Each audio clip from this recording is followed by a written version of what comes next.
కానీ ఈరోజు రాష్ట్రంలో నేను ఇంకొక దురదృష్టకరమైన మాట చెప్పడానికి కూడా నాకు బాధగా ఉంది.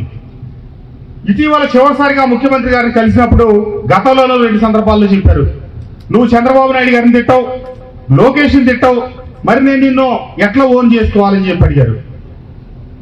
చంద్రబాబు నాయుడు గారిని తిడితే, లోకేష్ని తిడితే, లేకపోతే ఒకళ్ళ ఇళ్ల మీద తగులుకు కర్రలు తీసుకుని వెళ్తే, కార్యాలయాలు కూలగొడితే, పదవులు ఇస్తామంటే, ఎంపీ సీట్లు ఇస్తాం, ఎమ్మెల్యే సీట్లు ఇస్తామంటే చెప్పారు. రాబోయే రోజుల్లో తిట్టని వాళ్ళకి నేను ఎమ్మెల్యే సీట్లు ఇవ్వను, పార్లమెంట్ సభ్యులుగా సీట్లు ఇవ్వనని చెప్పారు. మరి అక్కడ నేను మంచి చేసేవాడిని తప్పితే చెడు చేసేవాడిని కాదు, అనవసరంగా ఒకరి మీద నోరు బారేసుకునేవాడిని కాదు, బూతులు తిట్టడం నా వల్ల కాని పని. హుందాగా విలువలతో కూడిన రాజకీయం అయితే నేను చేయగలుగుతాను తప్పితే విలువల తప్పి రాజకీయం కోసం ఎదటి వాళ్ళ మీద అభాండాలు వేసి మాట్లాడలేను అని చెప్పి ఈ నిర్ణయానికి నేను రావటం జరిగింది.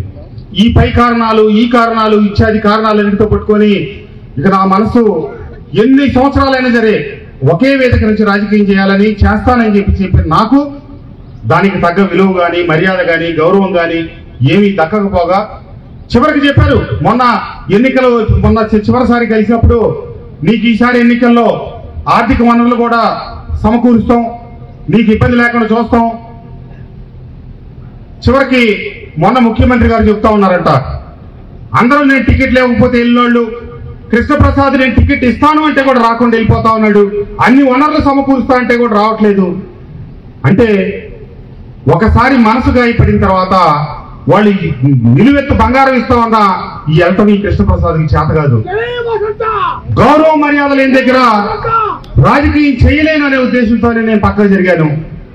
ఎదటి వాళ్ళని అసందర్భంగా తిట్టడం, గెలిపించుకున్న కార్యకర్తలకి, నాయకులకి బిల్లులు రాక అన్యాయం అయిపోవటం, మనకు ఓట్లేసి గెలిపించిన మన ప్రాంతానికి అభివృద్ధి చేయలేకపోయినప్పుడు మరి ఆ వేదికలో నేను ఎందుకు ఉండాలి, ఆ వేదిక మీద నుంచి నేను ఎందుకు ముందుకు సాగాలి అని చెప్పి నన్ను పార్టీ పెద్దలందరూ, నేను సాక్షాత్తు పెద్దిరెడ్డి రామచంద్రారెడ్డి గారిని, ఆ వైఎస్ రాజశేఖర రెడ్డి గారు చనిపోయిన తర్వాత అంతటి గురుభావంతో చూస్తారు.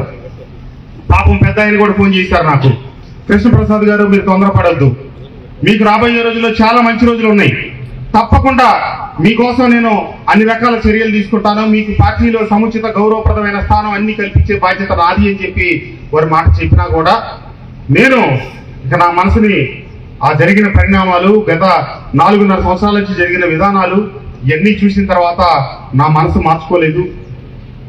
కాలం, భవిష్యత్తు నా నిర్ణయాన్ని ముందుకు సాగుతుంది, నిర్ణయం మేరకే నేను ముందుకు సాగుతాను అనే ఉద్దేశంతో నేను నిర్ణయం తీసుకోవటం, పార్టీకి కొంచెం దూరంగా ఉండటం, పార్టీ హడావుడిగా కొత్త ఇన్ఛార్జిని నియమించటం, కొత్త ఇన్ఛార్జిని నియమించిన తర్వాత నాకంటూ పార్టీలో ఒక ప్రత్యేకమైన పాత్ర కానీ, నేను మొన్నటి వరకు రాజకీయాలకి స్వస్తి పలికి వెళ్ళి మళ్ళీ నా వ్యాపార జీవితం అది గడుపుదాం అనుకున్నాను.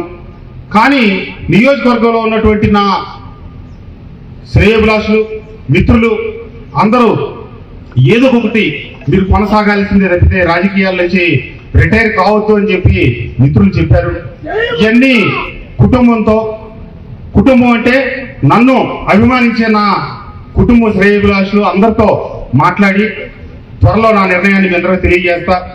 ఏమైనా ఈ 6 సంవత్సరాలు మా తమ్ముడు, మా అన్న, మా బిడ్డ, మా కుటుంబ సభ్యుడు అని నన్ను గౌరవించిన మీ అందరికీ ధన్యవాదాలు, కృతజ్ఞతలు.